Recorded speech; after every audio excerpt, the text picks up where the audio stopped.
नमस्कार मेरे नौजवान साथियों, कैसे हैं आप सब। आशा करता हूं आप सभी स्वस्थ और प्रसन्न होंगे तथा लगातार सीख रहे होंगे।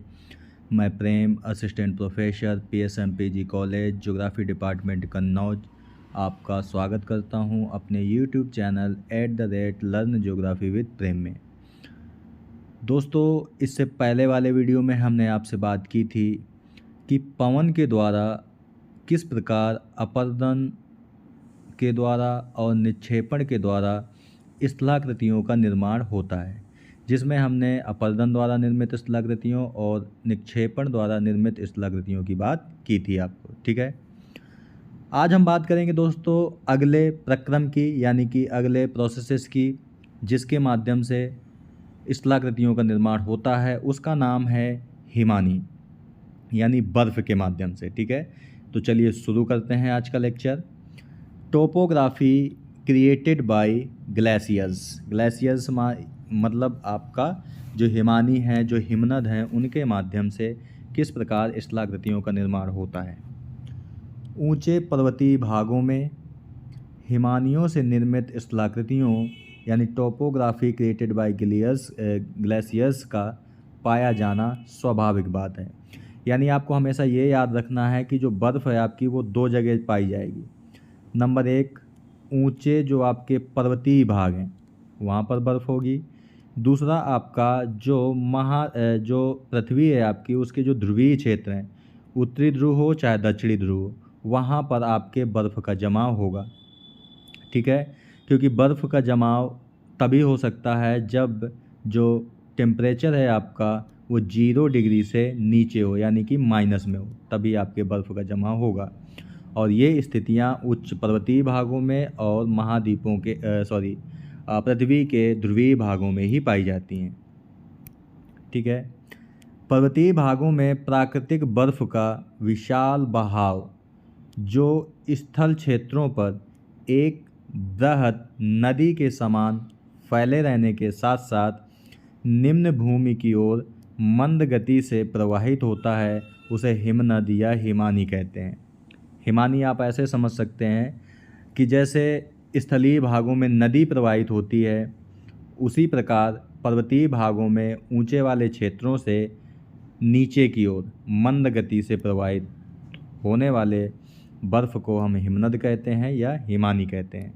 ठीक है, इसे आर्थर होम्स महोदय ने भी परिभाषित करने की कोशिश की है और कहा है उन्होंने कि वे हिमराशियाँ जो गुरुत्व बल के, यानी कि जो गुरुत्वाकर्षण बल होता है आपका, गुरुत्व बल के प्रभाव से हिम क्षेत्र जहाँ उनकी उत्पत्ति होती है से बाहर खिसक जाती हैं, उसे हिमनद कहलाते हैं। ठीक है, इसे एक चित्र में भी आप समझ सकते हैं कि आपका ये उच्च पर्वतीय भाग है।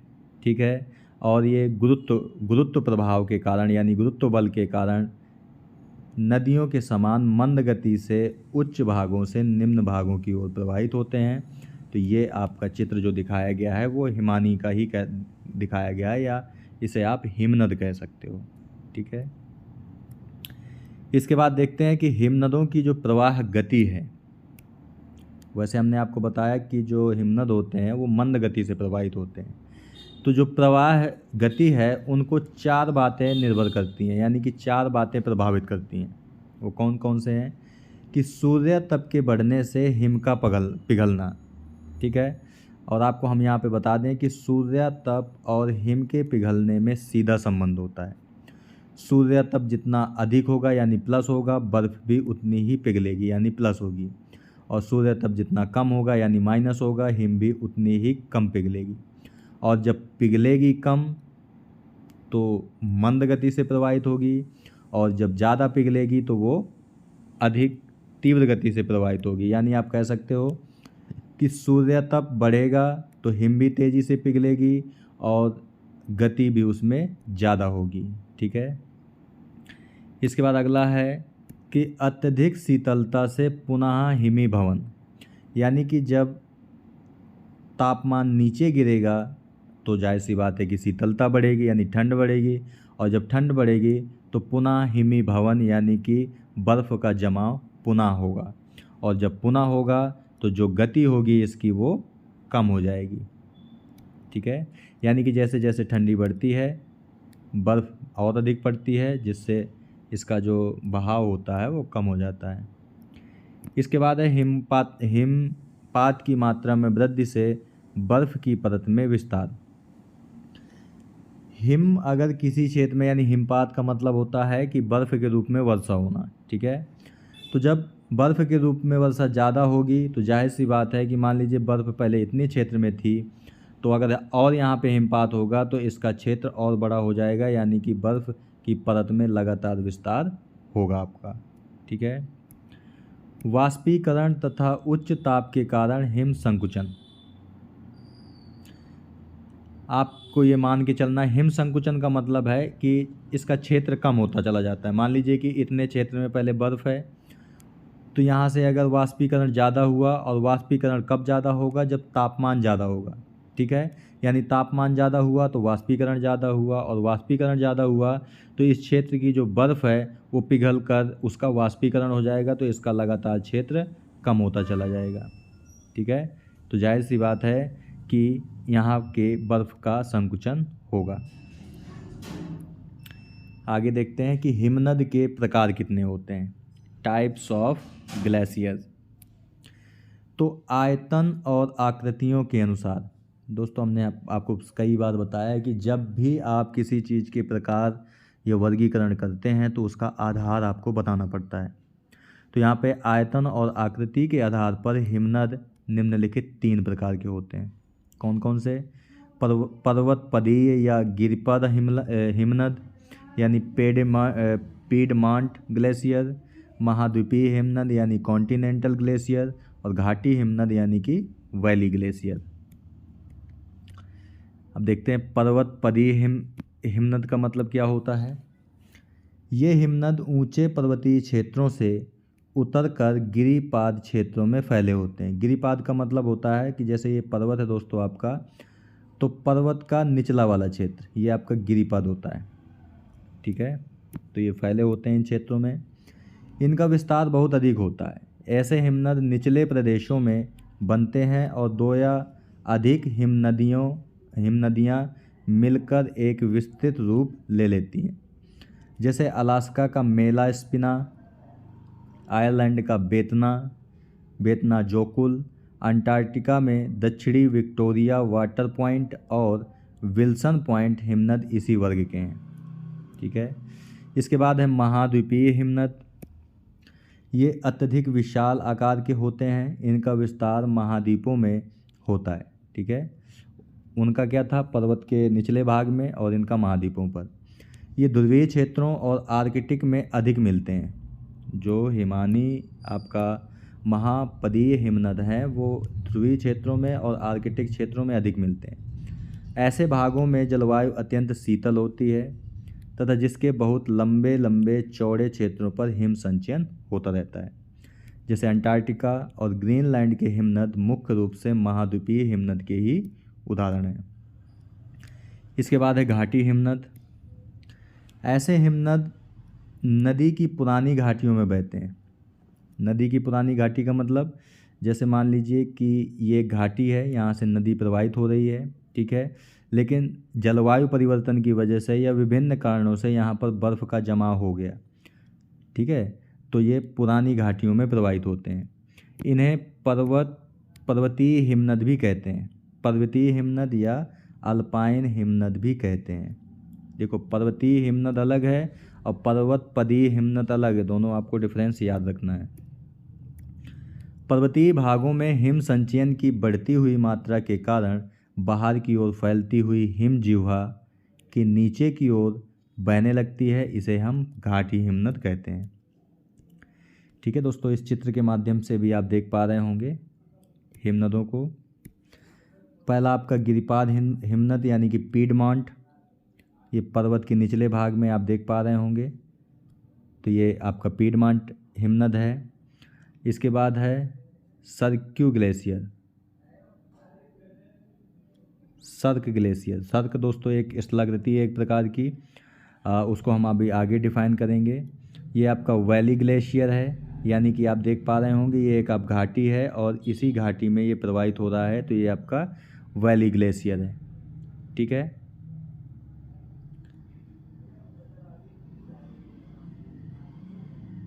आपका जो महाद्वीपीय ग्लेशियर होता है दोस्तों, अभी हमने आपको बताया ऊपर कि जो महाद्वीपीय जो ग्लेशियर है वो तो महाद्वीपीय भागों में पाया जाता है।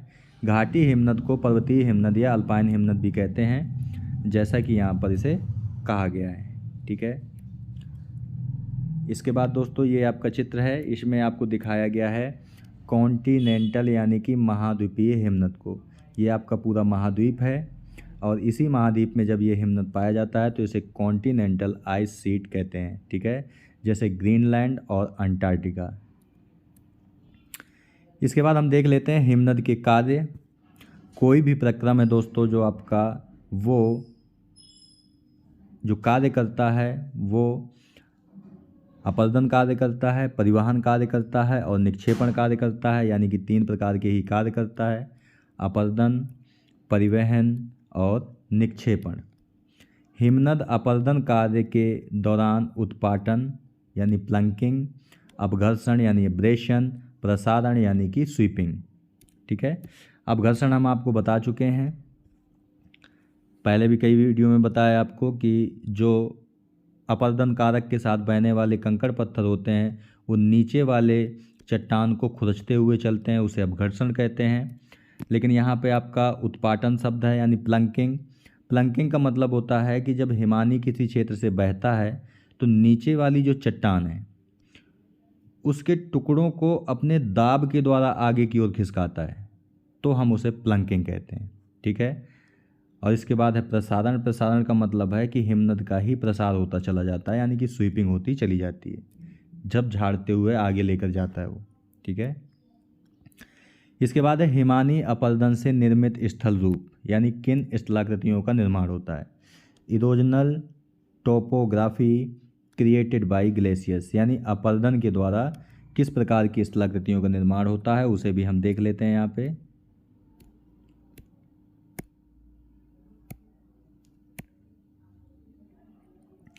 सबसे पहला है दोस्तों आपका सर्क।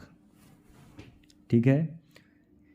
हिमनद की घाटी में एक अर्धगोलाकार गड्ढा होता है। ठीक है, हिमनद की घाटी में एक अर्धगोलाकार गड्ढा होता है जो हिमपात के साथ जल के घर्षण के द्वारा बना होता है।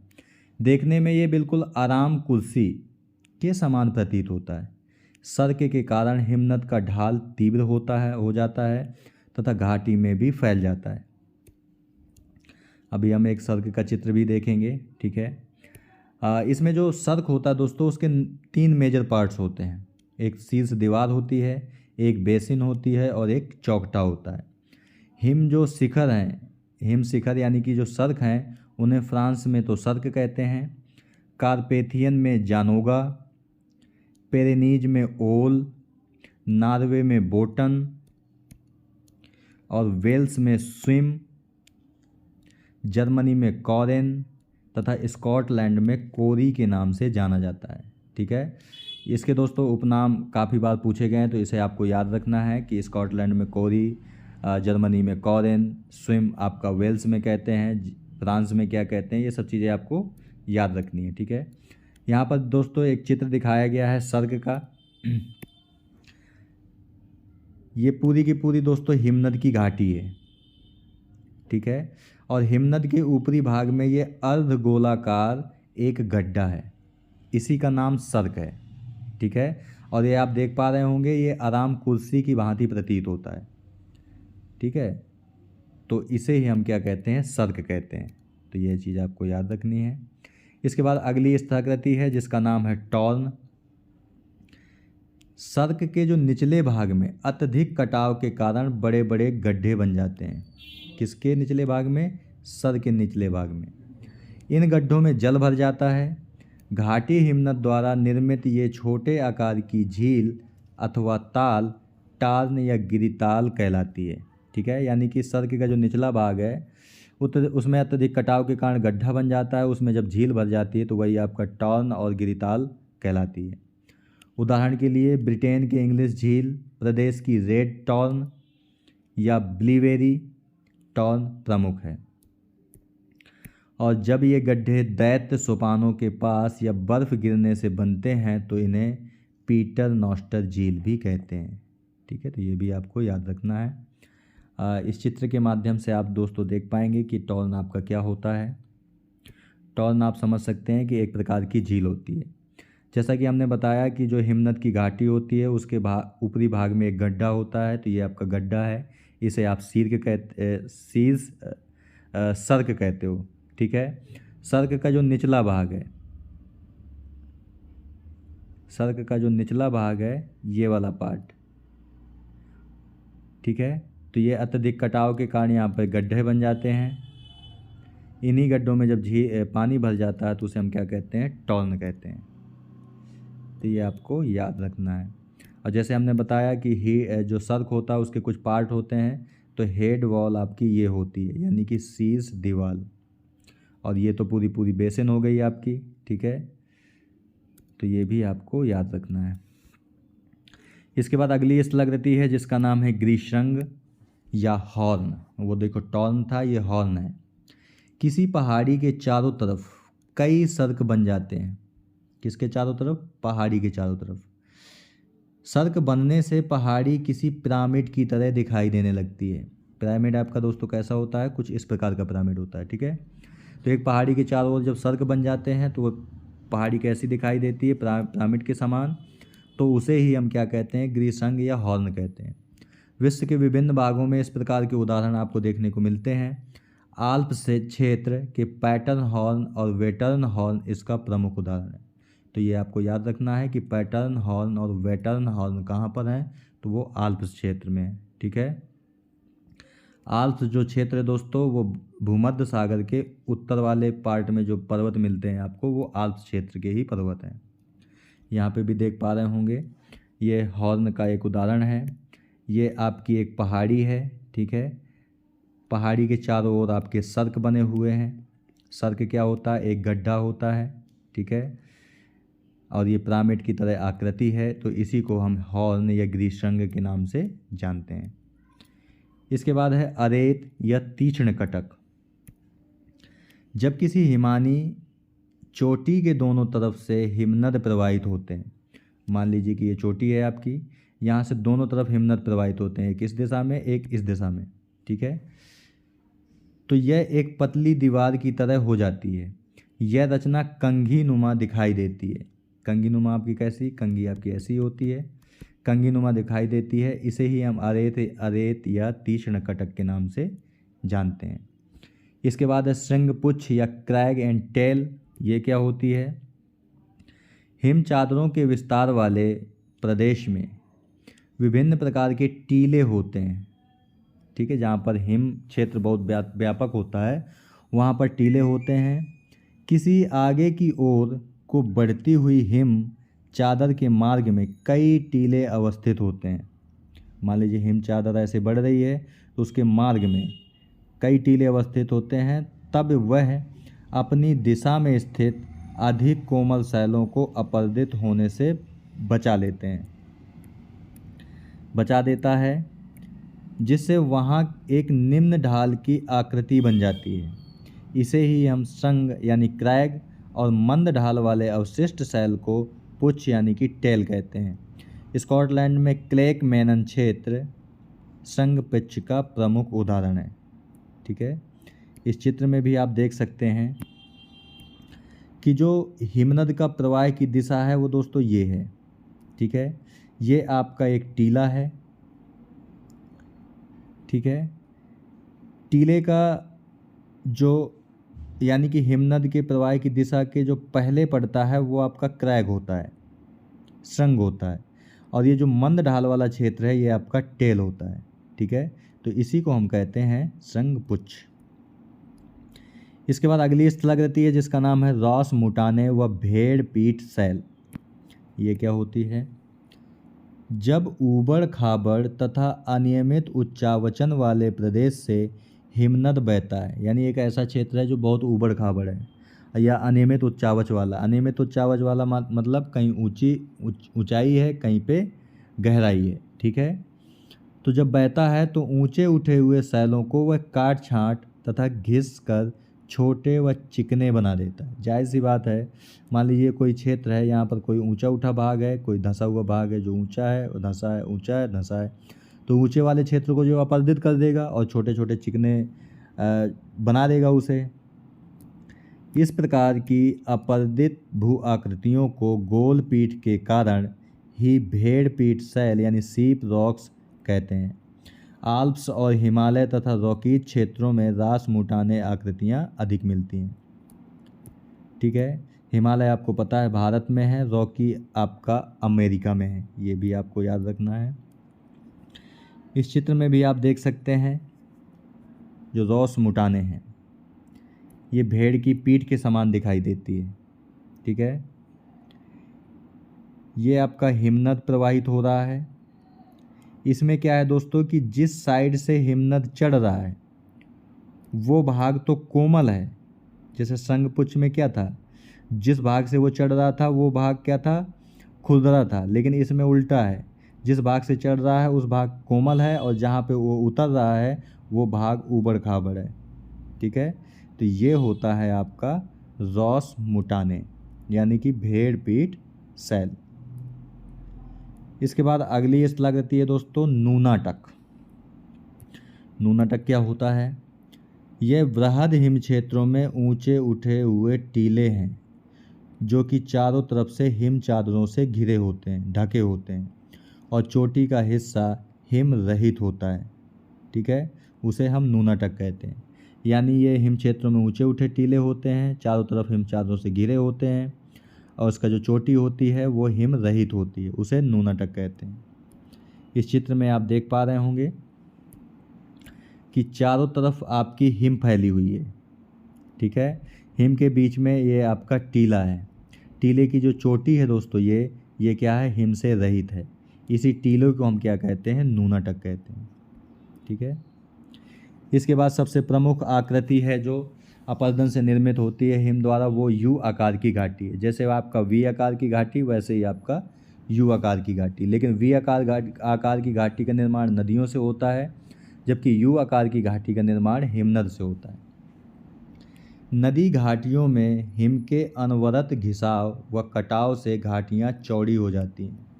यानी कि नदी ने वी आकार की घाटी का निर्माण कर दिया। ठीक है, अब यहाँ पे जब बर्फ़ बहने लगेगी इस क्षेत्र से तो वो किनारों को काट काट करके इस घाटी को चौड़ा कर देगी। ठीक है, जिससे उसका जो आकार हो जाता है, यानी कि उसके जो किनारे वाले ढाल होते हैं वो खड़े हो जाते हैं। वी आकार की घाटी में खड़े ढाल नहीं होते, जेंटल स्लोप वाले होते हैं, लेकिन यू आकार की घाटी में ये खड़े ढाल वाले होते हैं।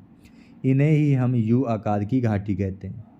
संयुक्त राज्य अमेरिका में स्थित एसोमाइट घाटी, एसोमाइट घाटी कहाँ पे है, उत्तरी अमेरिका में या संयुक्त राज्य अमेरिका में। एसोमाइट घाटी यू आकार की घाटी का प्रमुख उदाहरण है। ठीक है, इस चित्र के माध्यम से आप देख पा रहे होंगे यू आकार की घाटी को। इसका जो आकार है कुछ यू आकार का है। ठीक है, और इसका निर्माण बर्फ़ ने किया है, इसलिए इसे हम यू आकार की घाटी कहते हैं। और अगर वी आकार की घाटी की बात करें तो वो कुछ इस प्रकार की होती है। ठीक है, तो ये डिफरेंस आपको याद रखना है। इसके बाद है निलंबी या लटकती हुई घाटी यानी हैंगिंग वैली। मुख्य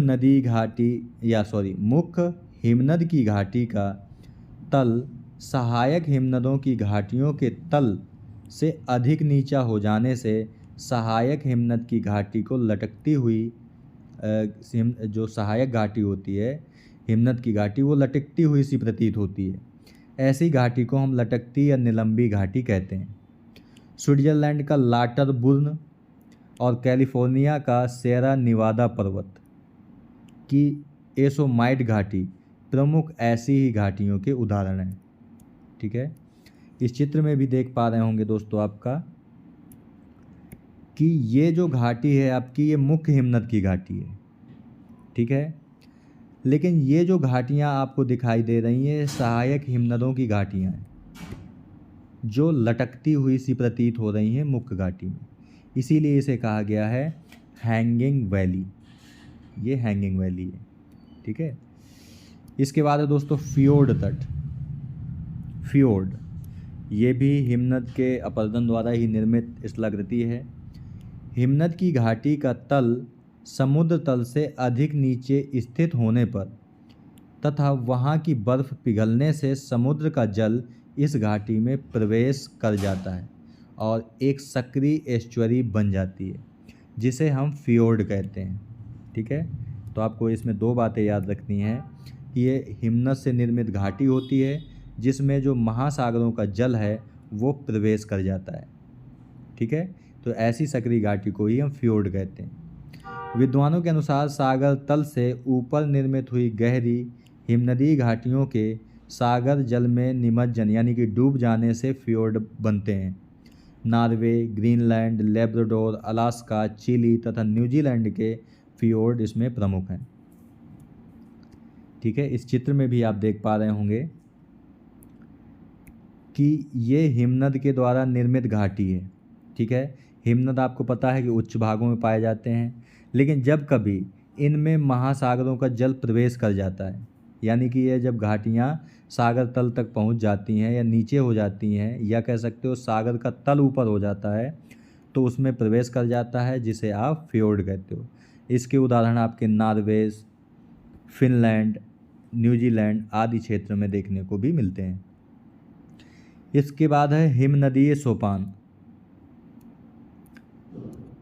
हिमनदीय सोपान